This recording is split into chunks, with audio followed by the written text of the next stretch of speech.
Now I get to introduce Diahanna Vallentine. She's our financial program manager, and she specializes in financial help for multiple myeloma and acute myeloid leukemia patients. As a professional financial advisor and a former caregiver of her husband who was diagnosed with multiple myeloma, Diahanna perfectly understands the financial issues that are facing cancer patients. With that being said, Diahanna, I'm excited to hear the latest financial updates from you, and then we'll get started with our presentation. Thanks for being here. Great. Thank you, Audrey. Thanks for everyone who's joining us today. I think we have a full house. So some of the latest things that are surfacing that I think everyone needs to be aware of, and all states aren't handling it the same. As you know, because of when Congress enacted the Families First Coronavirus Act, Response Act, one of the things they did was to keep open enrollment or keep you enrolled for if you were enrolled in Medicaid or SNAP programs. That is coming to an end as of the end of this month. Some states have actually sent out notices to people who are enrolled so they won't have a lapse in coverage. So for those of you who are on Medicaid or maybe dual Medicaid, Medicare, you need to be aware of these dates. What's going to happen, what you need to do, because you cannot afford to have a lapse in your coverage. And it could take several days or maybe weeks to get those things done, or even to get through, because the phone lines are probably going to be very, very full. What I would suggest you do, and all states should have these things out there, is to go to your state, put in your state name, like mine would be Kentucky, Medicaid wind down, and it will come up with your specific state where they have facts, where they may have toolkits, things available for you, and telephone numbers where you can call. Again, that's your state, Medicaid wind down. So you should be able to find those. Or you might go to cms.org website. That's the Medicare website, to find if they have something available for you through there. But this is very, very important. We need to make sure you continue to go to your doctor, make sure you continue to get your medications. If you do not have your insurance, you're going to be shut out, and it may take longer for you to get that done. So I encourage everyone to get online and do that. Again, go to your state name, Medicaid wind down, and find out what your state offers. They may have people who will educate you or can assist you in this re-enrollment if you're going to find yourself off of it. So please go online and find out what is available to you. So that's what we have with this this update. If you want to send me some questions, or if you need a financial advisor to go over some of these things, some people who are on this Medicaid are now maybe available to get on the ACA. You're going to find that out as well. So I would encourage you, if you have any questions, to ask for a financial coach. We'll be glad to assist you in any of those questions you may have. So now we're going to get into the meat of what we're doing. This is very dear to my heart. I grew up very poor. I mean, I'll call myself subterranean poor. We were very, very poor. Didn't have running water, didn't have electricity in the rural South Carolina. And I remember when we had a television, because a lot of times those were repossessed. When I saw television, I remember saying, God, if it's on television, then surely things like that are out there.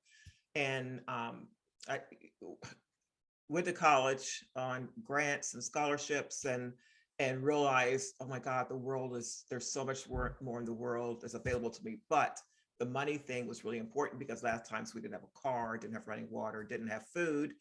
And the financial aspect of how all these things work together was very important.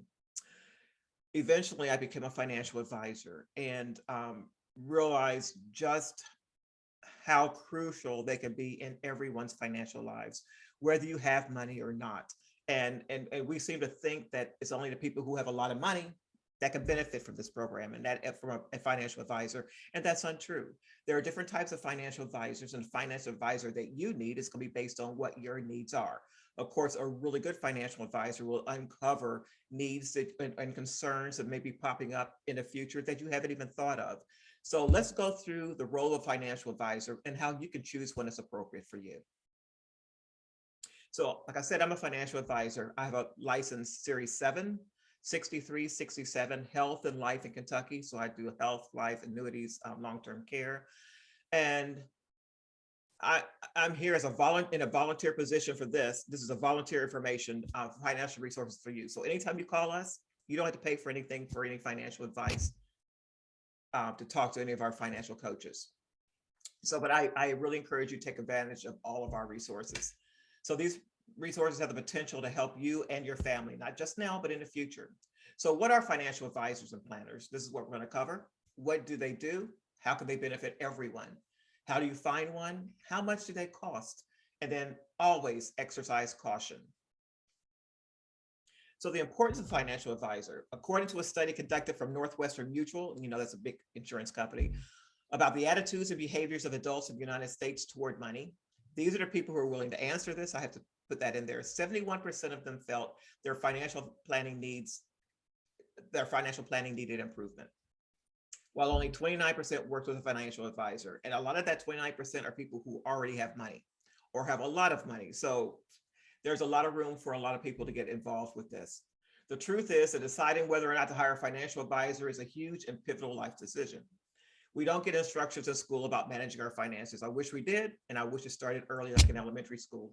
But everyone will need to do so at some point in their lives, whether it's when you're going to college and they're throwing out these credit cards. You need to know how those are going to affect you, especially if you're just going to college. You're off first time in your life, and you're doing things on your own, and you really have not managed money. So it becomes a fork in the road when you make a decision to choose a financial advisor. It's going to dictate the path of your and your children's financial futures for decades and generations to come. I cannot stress this enough. When you're in college or anywhere down the path of your life, when you work with a financial advisor, they will uncover opportunities. They'll uncover weaknesses in your planning that can affect not only you, but your children and for generations to come. That's very important to understand. Next slide. So research suggests that people who work with a financial advisor are less stressed and more at ease about their finances. The reason is that financial advisor has already sit down with you. They've done all the work. You have done all the work gathering information, and they're asking appropriate questions, and they are managing everything, your insurance, your estate planning, all these things together, because $1 from here affects $1 from here, so that you don't have to worry about it anymore. They have the knowledge to understand what's going on in the economy. So they're going to take all that worry off of you, and they're going to do that for you. Potentially result in 15% more money to spend in retirement. And the sooner you save money, the sooner you understand that, the sooner you work with a financial advisor, no matter where you are in your financial lives, you're going to be better off. Of course, you got to understand this. The value of working with a financial advisor will vary by person, and no returns are generally guaranteed. I say generally, because there are some things that are guaranteed for returns, but for the big bulk of things, we cannot give you a guarantee based on past returns. Next slide. So here's a statistic. The average age of widowhood in the United States is 59. When my husband died in 2013, it was 55. And that's surprising. We think that people are going to be around for a long time. And we think, well, they're saying statistically, women are 87, men are 89, because those numbers got a lot better, there before COVID. Those things have come back because of what COVID did to our livelihoods. But it's a surprising number. And this is before retirement. So whether or not that has changed since COVID pandemic is to be determined. I've already given some numbers, and it's gone down a couple years for ages for what they call your actuarial life stage or life expectancy. Undervaluing the value of a stay-at-home spouse can affect the working spouse and the family now and in retirement or in survivorship. So it's a very, very, very important to understand. It's not just you, it's your family, both now, the way you are now, and in the future. So this can affect savings for retirement if someone leaves work early to take care of a person who has health issues. The stay-at-home spouse usually has less life insurance. We understand life insurance is not just for survivors, but life insurance can be accessed while you are alive to help benefit you. Next slide. Financial planning is a step-by-step approach to meet one's short and long-term life goals, not just yours, but those people in the future if you have beneficiaries for some of your assets. A financial plan acts as a guide or a roadmap as you go through life's journey. It helps you be in control of your income, expenses, and investment in a way that you can manage your money and achieve goals. Again, reducing that stress, and you would pull in everything to this. It includes the cost of healthcare, which is really huge. It'll include big purchases like home, if you're going to be moving, retiring early, how to access your assets to minimize your taxes. So this is a huge, broad scope on what your financial lives is and how that's going to affect your living situation later on. Next slide. So what are the benefits of financial planning, the ones I have not yet spoken about? When work with a financial planner of your choice, you'll find that they address issues and weaknesses in your plan that you may not have thought of. In addition, I found out when my husband and I were doing our financial plan, because a financial plan is something put in writing. It's achievable, it's doable, and it's accurate, and you can understand it. As long as we have these goals in our head, like I'm going to retire at 65 and I'm going to travel and I'm going to do that, but we don't have any numbers attached to that. So it's not really a plan, that's a dream. And we know how dreams go by the wayside. Something happens that you hadn't planned for. Well, a financial plan takes into account all these things, and they can be changed and manipulated, but it's all taken into account. So they work with you to define goals that you qualify for, adjust for inflation, and create an investment plan for you. Additionally, they will review the tax consequences of your investments and plan accordingly. Taxes now and taxes later. The rising cost of healthcare has become very important when considering financial planning. And I would tell you there are some financial planners who specialize in this area. So I would recommend working with an advisor who will take this into consideration because it's a huge part of your financial landscape. Next slide. So the term financial advisor is a catch-all for professionals who assist people with any financial planning. Some people have advanced credentials and other people don't. You need to be aware of their training, licensing, how they work, and how they charge you for their services. I would also caution you to do your due diligence when searching for an advisor planner. You need someone who is working in your best interest. This person is known as a fiduciary. They're not going to go out and get your information, do your financial planning, collect your money, however you decided that's going to be for your costs and how they're going to be paid. But they are going to work based on what your needs, your goals are, your timeline, your time frame, your everything, how you feel about money. And they're going to work with your other team members, financial team members as well, such as your tax professional, attorneys, if you have a CPA, if you have anyone, insurance person, you need to be able to trust this advisor. I cannot specify this enough. Not trust what your friends say, but trust, you need to know them. You need to feel comfortable with them. You need to do your due diligence to find out what their history is, what their training is, if there's been any red flags or problems in the past. And that is available to everyone going out to find a financial advisor. Ask questions and expect those questions to be answered. If those questions are not answered, find out why. And if they have a manager that you can go speak to, because you need to have all of your questions answered. You need to understand their role and your role as well in the professional relationship, because you are the key component every single day of the year. Your goals, you are the key component, not what this financial advisor wants to do based on whatever. It's based on the true planning that shows how everything is going to work together. Next slide. So there are different types of financial advisors. Let's go through the three top types and how they will contact you and how you can work with them. There's robo-advisors. The robo-advisor is a digital service. You might hear these calls online, offering simplified, low-cost investment management. And a lot of times these can be transactional. You answer questions online, then the computer uses algorithms to build an investment portfolio according to your goals and risk tolerance. That robo-advisor has not taken into account other personal financial questions or concerns that you may have. They're good if your plan is simple. However, they do not look at your entire financial picture or the roadblocks that can pop up. It's low cost. Fees start as low as a 0.25% of your balance, and many services have no or low income minimum. So you can start investing with a small amount of money. So less than a 0.25% of your balance, 0.25% of your balance. Next slide. So online financial planning services and advisors, these are a little bit more complicated than the robo. This type of online financial planning service offers virtual access to human financial advisors. Some of their services may be like a robo advisor with the added ability to speak to a live advisor. You're not in person, but you can speak to them if you have questions. You are matched with a human advisor who will manage your investments and work with you to create a holistic financial plan. A lot of times, these financial advisors are managing funds that are, you don't have, say if you have several million, you don't want to work with a robo or somebody online. You need to meet with these people. And I would say that is important for anyone meeting with a financial advisor when you have serious concerns like the cost of healthcare. Many online advisors can match you with a top tier credential, such as a certified financial planner, CFP.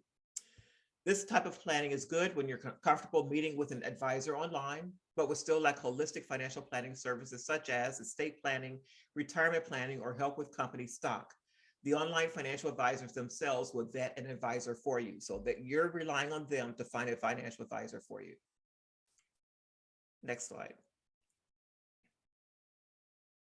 So the cost on this is going to be more than a robo-advisor. Online financial planning services will typically cost less than a traditional financial advisor, but more than a robo-advisor. Some services have relatively high investment requirements of $25,000 or more. Others require no minimum investment at all. But if you're going to be doing anything with an advisor, you might want to have some money to invest or have something to manage. And they can start low, a lot of times $25 or $50 a month going into an account. Again, consider a traditional financial advisor when you have more complicated financial goals or concerns, or if you prefer to work with an advisor in person. This is a good way to really know somebody. Next slide. So your traditional financial advisor, if you go down to your Merrill Lynch office or your Edward Jones, these are going to be your traditional financial advisors that you're going to meet in person. They can more readily provide more extensive personalized services. They can help you with all of your financial needs, from planning for a large purchase for like a home or retirement home or a boat, retirement, education planning, tax or estate planning, and other services as well. I also want to include in this because a lot of people don't seem to forget there is a huge area, and that is special needs planning. If you need special needs planning for someone who has an illness or health issues, such as an older child, and they're going to need that help, whether you're going to be there or not, then that would be additional help that can work with your estate planner, your attorneys with. They're also good when you want specialized services, such as if your situation is complex, or you want to meet your advisor in person and develop a long-term relationship. This is, I think it's very important, especially if you have health issues. And it's almost like going to the doctor and you have the nurse there. If you've ever been in the hospital, the nurse seems to understand more of what's going on with you than the doctors, who seem to come in, breathe in and go away, because they're looking at everything. They're looking at how you were reacting earlier, or you seem more sluggish. Your financial advisor in person can pick up on a lot of clues with it, just talking about your everyday life. There may have been something you said in your financial planning process, and now something's completely different. They can pick up on those things and find out what's going on. You may not even be aware of it. Maybe something's going on in your head that you haven't put together, but they're going to ask those questions so that they can make sure your financial plan doesn't get derailed based on some of these changes that just pop up that you had not spoken to them about. That's a benefit of working with a financial advisor in person. Next slide. So their cost is generally higher. But remember, when you're working with a financial advisor, they're going to be based on the kind of work you want done and how you want to work with them. They also have most options available to you when deciding what your needs are and how they can work with you. Like I said, many traditional financial advisors charge around 1 to 1.75% of your assets under management. And that would be the balance based on the balance of December 31st of the previous year. Some advisors also require high minimum balance, such as $250,000 in assets. So be aware of those. There may be other people in that planning group that work with assets less than $250,000. So look elsewhere if you want similar services for less, are comfortable getting help online, or don't want to vet your advisor yourself. That would be your online robo or the other assisted virtual advisors. So some of the questions to ask yourself when searching for an advisor, this is very important. This is going to help you narrow down the type of advisor you want and how you want that advisor to work with you. Start the process by asking yourself these important key questions. Do you need help with a budget? A lot of people think they budget, but they really don't. Do you want help investing? Do you want to start investing? Do you want to change your investing strategy?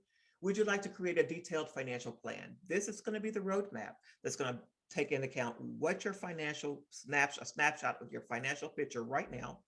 It's going to show your goals, whether it's short-term, medium-term, long-term goals.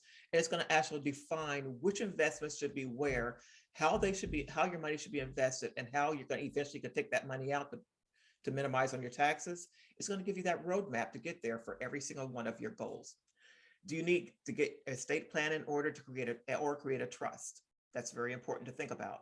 Do you need tax help? A lot of times a financial advisor work with tax professionals and they can all work together as a team. Next slide. So how do you find a planner advisor? Very important. A lot of people ask friends, or they hear things online. You can ask friends or colleagues if they use one and how happy they are. This does not give you a waiver on doing your due diligence. Always do your due diligence, no matter how well you think that other person is doing financially. The National Association of Personal Financial Advisors also has a list of financial advisors that you can refer to. Again, due diligence for every single one of this. Garrett Planning Network also has a list of financial advisors or planners. XY Planning Network, and you just go to Garrett Planning Financial Network.com. All of those are, you can easily Google online. The ACP Alliance of Comprehensive Planners as well. Remember Bernie Madoff? And his name was so perfect for what he did. He made off with all his friends and family's money because everyone trusted him without researching him themselves.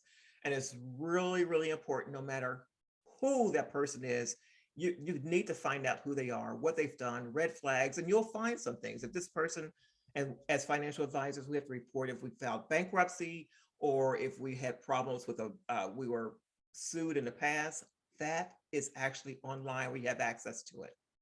So anybody who promises huge returns with your investments, they promise and guarantee returns. It sounds too good to be true. It is true, untrue. Run. There's a problem with that, and there are people who will do it either one or two times just to get you to sign on the dotted line. But be aware, beware, do your due diligence. I'll show you later on in this seminar where you can go and find that information to check the history of that person. Next slide. So some of the areas of financial planning would include healthcare cost planning, which is becoming very, very big in our arena. Taxes, retirement planning, risk planning, which what is risk? That means insurance. Insurance is taking a risk off of you where you reduce your cost. Insurance, whether that's life insurance, disability insurance, and all of those things. Business planning, how to plan for a business, how to set those things up. If you have a business, to look at your 401ks, how to maximize your returns in your business, how to set aside money for savings in your business, how to borrow off your business to keep your business running. And then educational college planning, which is a huge thing going on right now. We're understanding how the cost of education is exceeding inflation, just like healthcare costs. And there are fewer people able to afford to go to college. And then we'll talk about asset management, how to manage your assets that you have, whether it be annuities, your 401ks, any IRAs, brokerage accounts that are not qualified like IRAs, or any of the other things you're trying to set aside money for. It's also going to include budgeting. Next slide. Many people may not be aware that a good financial advisor will also offer emotional support and perspective during volatile economic times, such as we're having now. If you've done a good financial plan, a financial advisor will take in consideration down markets like 9/11, like in 1987, all of these happening in 2009 when the market crashed. So they will look at the history of what things have happened, and they'll make sure that your financial plan based on what your needs goes, time frame, and they'll say, well, we're not going to say the market's going to return 8, 9, 12, 15, in some cases done 21, 31%. We're going to be conservative based on an average, and sometimes they'll even pull it down lower than that, so that they're planning for the worst case scenario, but with better outcomes, so that you won't be surprised down the road. So make sure your financial advisor that you choose offer the services you're looking for in your financial and non-financial lives, because they all work together. Next slide. So questions to ask your prospective advisor. Are you a fiduciary? That fiduciary is always working in your best interest, not in the best interest of what your check is going to be at the end of the month, end of the year. They're working in your best interest. And so those recommendations should always be best on your best interest. And I would also tell you, they're there to educate you, to help you to make decisions with them. You're partners in the relationship. You give as much information as you give them, is going to be as best as they can work. So the more information you give them about your thoughts, your concerns, how you view money, what your needs are, your goals are, your risks are, what you can sleep with at night or what you can't, the better they can do a financial plan for you. And that financial plan is not written in stone. It will change because your needs change, things happen in the economy, and they'll be on top of all that. So they'll recommend products that are suitable, even if they're not the lowest cost or most ideal for you. So non-fiduciaries, such as broker-dealers, only need to recommend products that are suitable, even if they're not the lowest cost or most ideal for you. So you need to work with a fiduciary who will take those things into consideration. So how do they charge? I referred to those earlier slides for baseline cost, but they will tell you, and it would depend on what kind of services they're offering, how much assets they're going to be managing or not, how often you want to contact them. They can do things on retainer. They can do things based on transactional, but it can differ. And I, again, advise you that when you're talking to a financial advisor and considering them, ask them how they work, ask them what's going to be the charge, and keep in mind that they may be that way this year, but next year those things may change. So what are your all-in costs? Advisor fees, other fees, hidden fees? Are there any hidden fees? And then ask them what their qualifications are. How are they licensed? What states are they licensed in? You must vet them. The financial industry regulatory authorities, professional designations will tell you what the initials behind their names mean, like CFP, CHCLU. Ask for their Form ADV. That ADV is an advisor information that check the advisor's record. And that comes from the broker dealer that they're working for. A broker dealer is a person where all your money comes in, they hold the money, and they make the trades as necessary. So they have to have a broker dealer.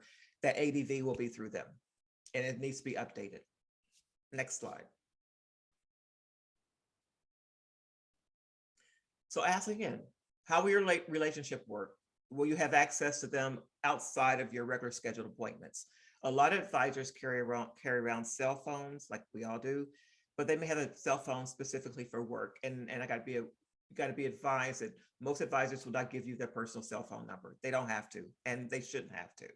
So what is your investment philosophy? How do you feel about investing?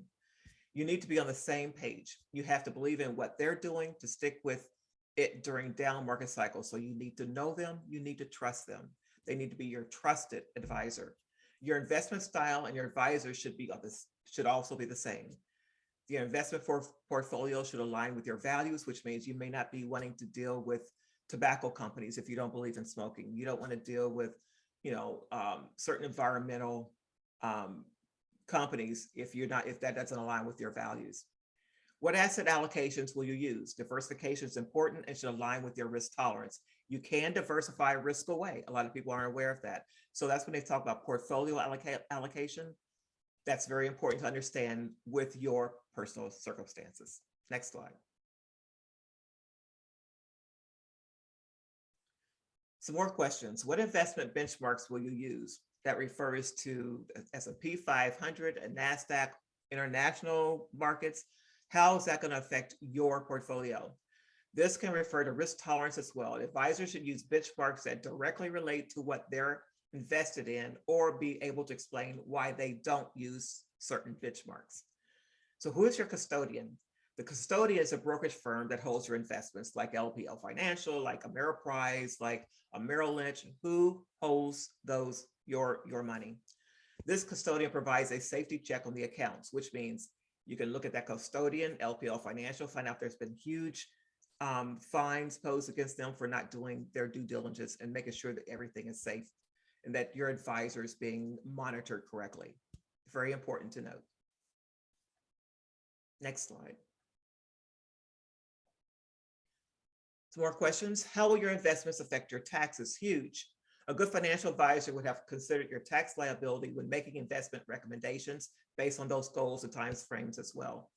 Asking about taxes and fees is a way to explore what your estimated net return might be, minus the taxes. You know, you get your first paycheck when you started working, you're like, oh my God, I thought I was making back then maybe $9, $6 an hour, and it's taken all of my money. Where did my money go? Well, taxes and fees. Same thing with a financial advisor. They have how is your portfolio managed? There's going to be costs on your actual returns. When you start pulling money out of your accounts, how should you take them out to minimize those taxes and the fees? And so again, what is your bottom line going to be after those fees and taxes? Next slide. So here's a giant myth. I hear this all the time. It's so frustrating because the people who most need the help are the ones who are less likely to talk to a financial advisor. They say they have to have money, but I don't have any money. Well, you don't have to have a lot of money. A lot of financial advisors will work with people who are just starting off, and they will teach them, which is a great way to start, is to start as soon as, or as early as you can. If you have children or you have grandchildren, you want to make sure their financial solvent. Make sure they start understanding finances, and then when they start working, to start saving, and they work with a financial advisor. And financial advisors don't necessarily cost a lot. It's based on what you need, what your goals are, and what you're trying to do. They can help you not waste money by setting budgets and how to save correctly and where to save, and to help manage your investment risk. A lot of people say, well, you know, I need to earn 9%. Well, you know, what does that risk mean? What do you have to risk in order to earn that 9%? So there's a lot that goes into financial planning.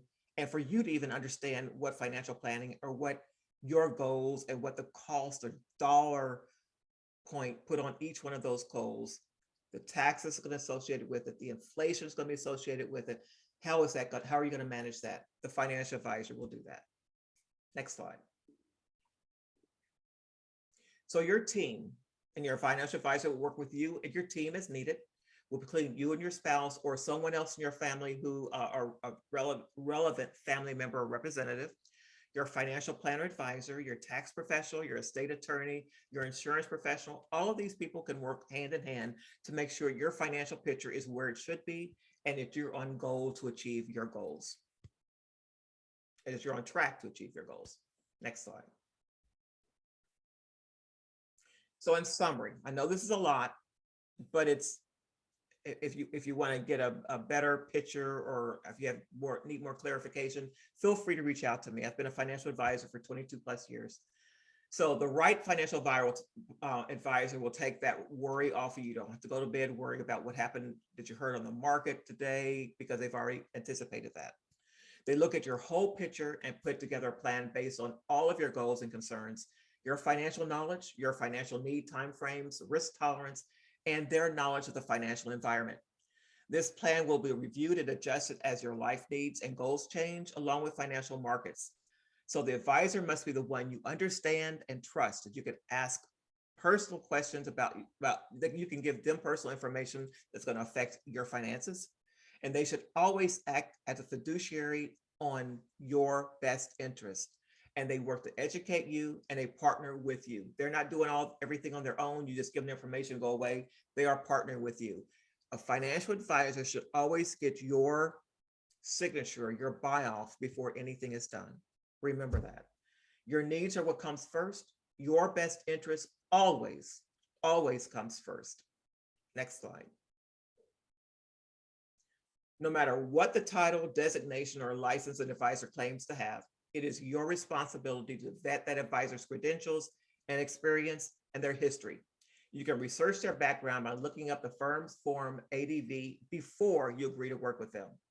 Go to FINRA's Broker Check website, that's finrabrokercheck.com, to review the advisor's employment record and see if there's been any red flags or disciplinary actions. Very important. This is baseline vetting of a financial advisor. Next slide.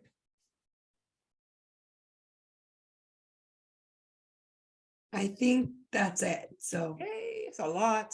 yes, awesome. I just wanted to make sure that there wasn't any slides that I was forgetting. Um, Thank you all for attending, and thank you, Diana, for that excellent presentation. As you said, that was a lot of information, but I think it was really helpful information, especially for those, like I said in the beginning, who might be unfamiliar with this part of financial planning or simply wanted a review. It's now time for your questions, the audience, that you can submit questions to Diana, and Diana will answer those. They don't necessarily have to be about financial planning. If you do have a different related myeloma related financial question. However, if you do have questions about financial planning, you can feel free to ask them here. I do see that you're wondering if you can get a copy of Diana's slides. Yes, the answer is yes. The slides and this recording will be sent out to you via email within 48 hours of the event's conclusion, so that you can review it as often or as little as you would like. Another question here, and it was reviewed during the presentation, but I think just for the sake of reiteration, we should ask it.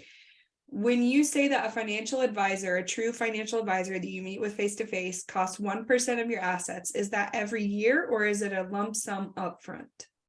You can work with them different ways. If they're doing assets under management, I mean, they're actively managing your portfolio. That means they're keeping up with the economy. They're making sure that if you are like 80% high risk investments and 20% conservative, and because of the market and how your returns have been, it's changed. Now it's 60-40. Then they're managing your account. Generally, it's between 1 to 1.5. Some very few advisors will charge 1.75% of your assets under management. That is every year, because they're actively managing your account. And it's generally split out over a period of time, over every quarter. And it can come out, a lot of times that comes out of your account. So again, that's gonna change the baseline of what you're actually making in your account, because it's gonna reduce it by that amount. But remember, generally the average return on a long-term retirement account is 15%. So, what is the real cost of financial advisor? I mean, they're worth their weight in gold. Yeah, finding the right one, like we talked about. Right, exactly. Awesome. Quinben says, thanks, Diana. Can you define the term fiduciary again? And then how do you find one? Is there a certain certificate for being a fiduciary, or could anyone just call themselves a fiduciary? That word's so difficult for you. It's really interesting. A lot of people will say they're a fiduciary, but a fiduciary, a CFP, a person who has designated as CFP, they are fiduciaries. They are required to be fiduciaries. A lot of broker dealers are now requiring their financial advisors to be fiduciaries, because it reduces the liability on them, right? And again, and I hate to say this, but this is the world we live in. A person can say whatever they want, but you have to make sure that you're doing your due diligence to question them. A fiduciary is always doing things in your best interest. If you suspect something's been done, like a trade's been made and you didn't give permission to do that trade, like I say, always open up your statements. A lot of people don't. They don't want to see it, especially when markets are down. It is your advantage to open those things up. If you've seen trades, or you're getting a statement saying, there was a trade in your account, or somebody sold in or sold out of an account, and you didn't give them permission to have discretion on your account, then something's wrong. Something's wrong. Don't be afraid to ask questions or ask to speak to their supervisor. They have a compliance officer who manages them. Compliance officers are stretched thin, but a fiduciary is always doing things in your best interest. So let's clarify. So is there a certification for fiduciary or no? Not necessarily, no. Okay. There's additional training courses maybe given to them through their broker firm. But is there a thing that says I'm a fiduciary? No, it's supposed to be implied, but you need to ask. Okay, awesome. So Carrie or Kari, I'm sorry, I don't know how to pronounce your name, but saying main concern is how to handle my assets to lower taxes. Would it be smarter to speak to a financial advisor or a tax professional? I think this is a question, especially during this time of year, a question that a lot of United States-based patients and caregivers have. Okay, a tax professional, they're saying, they're looking at your taxes, they're saying, well, you might want to put more money in your 401k because you reduce your tax liability. A financial advisor looks at those actual products out there that can reduce your tax liability when you're earning money. You can earn money on tax-free products like bonds, where you can earn your money and it's completely tax-free. So the financial advisor manages your entire portfolio to manage your tax liability and minimize taxes in all of your assets. That would be a financial advisor. Yeah, and kind of like what you said in your presentation, I think it's advantageous to have both, because if you pick the right ones, they will be willing to work together. Is that Right. true? Exactly. Yes. Yeah, okay. I think financial advisor could help maybe now in the future, and like tax advisor could help like, okay, let's do a summary of like how that went, and they can work together. Right. Right. Cool. I'm learning as we go. Question here. I'm looking to set up a living will for my mother. Would a financial advisor be able to help with things such as this? Depends on what you're doing with your living will. A living will, if you want to have an attorney to look at that. Now, depending on how you want that living will, what you're going to put into that will, it's going to be left as beneficiaries. That financial advisor needs to know that, because they need to know what you're going to live off of yourself and what you're going to set aside for that person. And you don't want to, living wills and other times they'll include trust, and you need to know what kind of trust. Is it going to be a trust you can go back and change your mind about, or it's going to be trust that once you get your money out of your estate, then you no longer can have access to your money. So there's a whole lot involved with that. That's a team approach with whoever's going to do your will and your financial advisor. And that is really when you need to have them talking to one another, because once something's done and once something's funded, sometimes you cannot go back and make changes on that. So that would be kind of another team effort between the financial advisor and an attorney. And the attorney. Awesome, thank you. So one more follow-up on the fiduciary. Mhm. What does it mean to work in your best of interest? What kind of actions does that entail? That means the financial advisor is looking at what your needs are, your goals are, your understanding, you're partnering with them, and they're making decisions that are both doable, understandable, achievable, right? So give examples of some goals. Okay, let's just say you're saving money for a house. Just say you're going to take 7 years to save money for a house. That's a medium-term goal. And you're taking some of your money from your check and you're depositing it to your account. And based on what the financial planner did with that money, they may be investing it in something that shows in several things. And it would not be one thing, because one thing tanks, that means the whole portfolio is gone.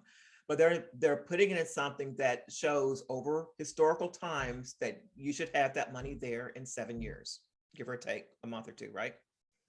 So if that financial advisor is doing something and you don't see that moving, it's not getting better, it's been a year and things haven't moved, he hasn't reached out to you, and you're wondering why you're getting these trades, but your account is just nothing, then something's wrong. He's not working in your best interest. Your best interest, your financial plan should show what's happening. And if it's not doing that, then your financial advisor should be reaching out saying, this is what happened. I know you've seen some lags in your account. This is why, but we need to get together so we can readjust expectations or what we need to do to keep you on your time frame. Like I said, a fiduciary, if you see something that doesn't seem right, doesn't sound right, or they don't ask your questions like they should, or they're not calling you back in a timely manner, then they're not acting in your best interest.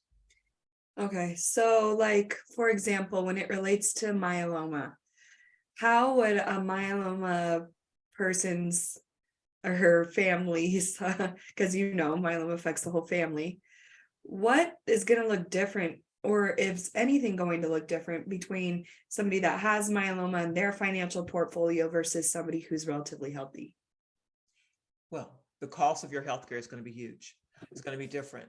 And your ability to continue working or not, and to save for retirement or continue to pay your mortgage note or all these things is going to be different, because your lifestyle is different now.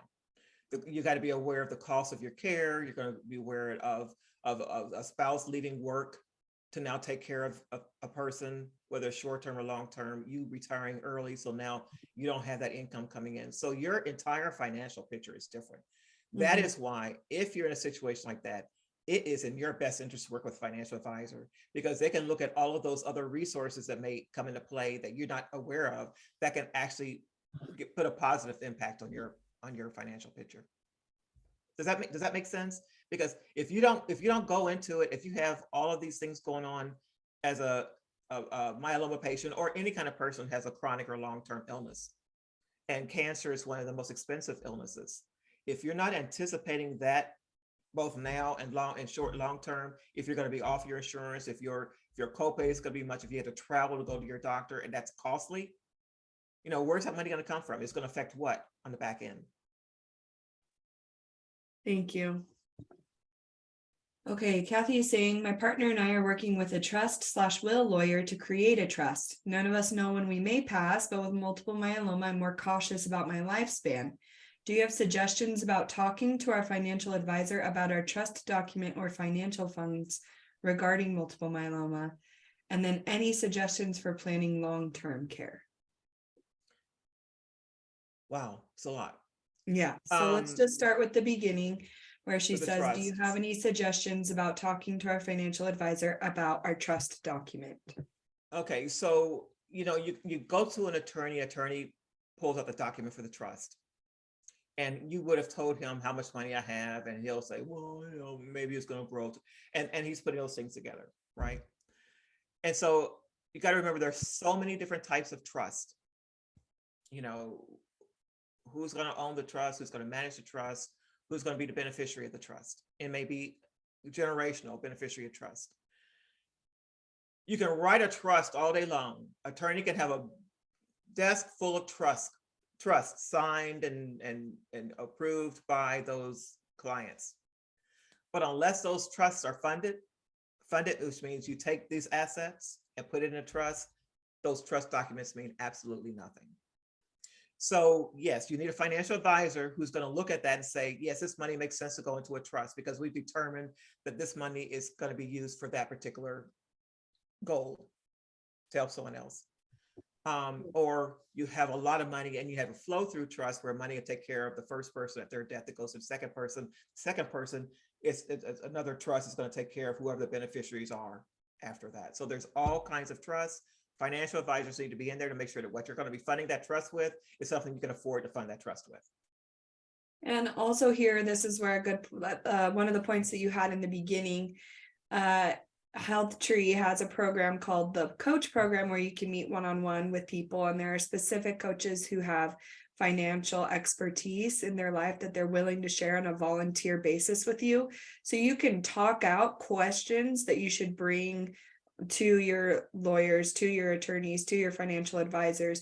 You can talk out those questions with these financial coaches and get a good idea of what questions to ask. They can't necessarily answer those questions for you, but they can help you form these kind of questions that you're searching for in order to make sure that your financial picture is looking as healthy as possible, especially with this unpredictable multiple myeloma that's kind of looming over us.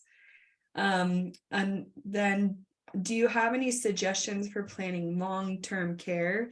And I believe that we have a session actually later this year where we're going to focus on long-term care, if I'm not mistaken. So this is almost a different session in and of itself, but It is. Any brief suggestions? Well, it depends on if you're looking for long-term care for a person who's currently ill, diagnosed with multiple myeloma, AML, or if and what age you are.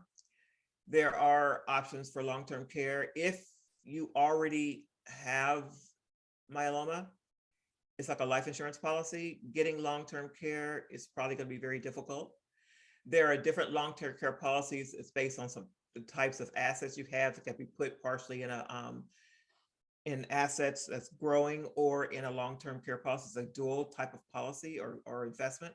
So there may be some options available to you out there, and that would be a financial advisor, a licensed financial advisor helping to give you some answers on that. Now I can give you answers on that just based on what state you're in and what you're actually looking for. Our other financial coaches cannot because they're not licensed. Thanks, Diana.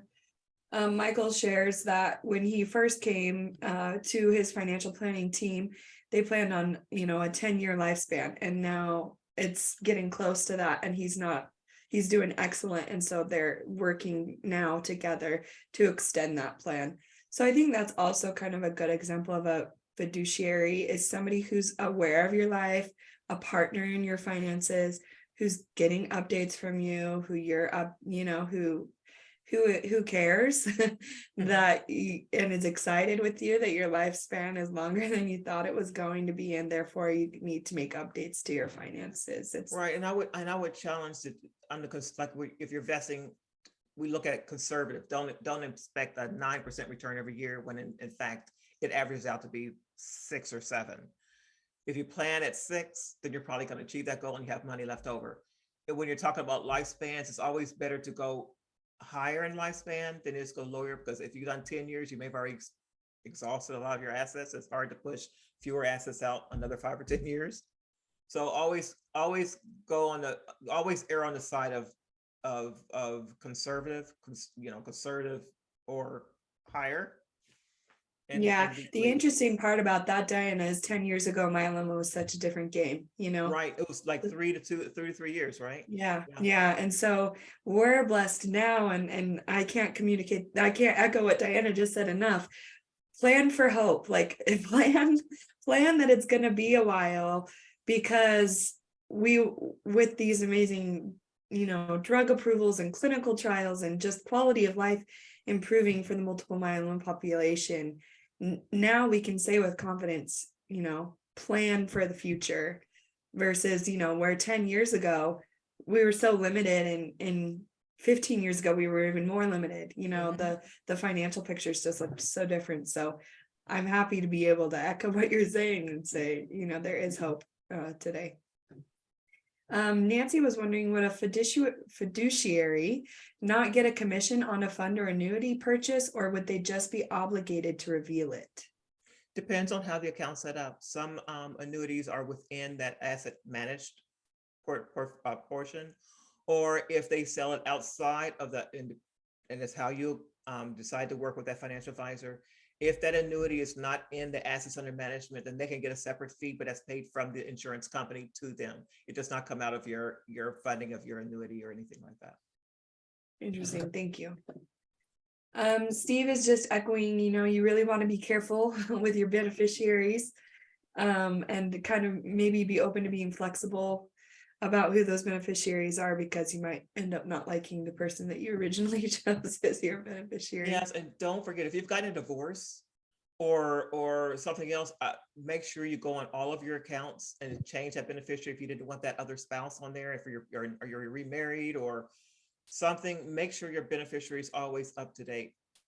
I have handed out life insurance settlements to people, to ex-spouses, and they were remarried again, and now they're remarried. The new spouse has access to nothing, including their new children. So that's horrible situations to be in.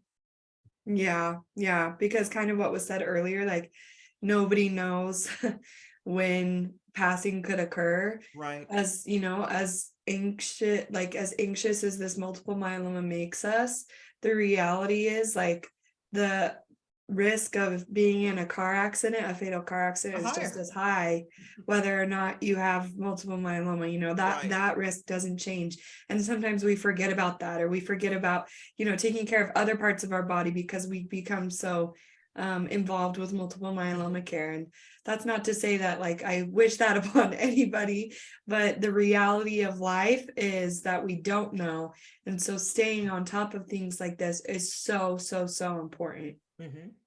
Yeah, wonderful. Well, this has been an excellent session, and I'm grateful for your participation as in the audience, and I'm grateful, Diana, for your excellent information as always. And just to reiterate one more time, the information on these slides is going to be sent out to each of you via email along with the recording. Diana, before we finish today, is there any closing statements that you would want to make? No, just please take advantage of the resources we have online. We know that, like, now a slight update is part of the cost of taking care of everything in your financial picture is you're not being able to find a lot of these resources for your medicines and everything for those nonprofits like LLS. We don't know why they haven't opened up, and I know people are running out of their funds. Go to the pharmacy company; they may be able to assist you. Don't give up hope, and we're putting out those notices as they come, when they're opening up. Awesome. Thank you, Diana. We appreciate it. We'll finish with just a couple of outro announcements. We're excited to announce our first open financial Q&A. So we're running a mini series within our Myeloma financial chapter where we just have one open financial Q&A per quarter. This is a chance for you to submit your questions, your myeloma financial related questions, and you guide the session. So we ask that on the event description, you'll see a Google form. You can fill out your question on that Google form. We'll send the link for you guys to register in the follow-up email for this event. But you get to guide the session with your questions, and it's really a free-for-all for you guys to ask the questions that have been on your mind or just getting extra clarification. And so that's on March 30th, later this month at 1 p.m. Eastern. And like I said, those will occur once a quarter. You might be interested in other events that we have upcoming. March 8th is our non-secretory myeloma chapter. We're going to be discussing tackling hard days and difficult decisions. Tomorrow night, we're going to have our newly diagnosed myeloma patients chapter. Dr. Sam Rubenstein is going to join us to talk about the consolidation therapy updates. And then March 9th at 6:30 p.m. Eastern is our Northeast Myeloma Community Chapter meeting. We're going to be talking about infection risk, and that's not going to be recorded. So if you'd like to attend, please make sure to attend live. The link to signing up for any of these events is at the bottom of the slide and will be included in our follow-up email. Another thank you to our sponsors, Amgen, Genentech, Janssen Oncology, and AbbVie. And thank you to each of you for helping us build this multiple myeloma community. I appreciate you. Hope you have a great rest of your day. Thank you, everyone. Take care.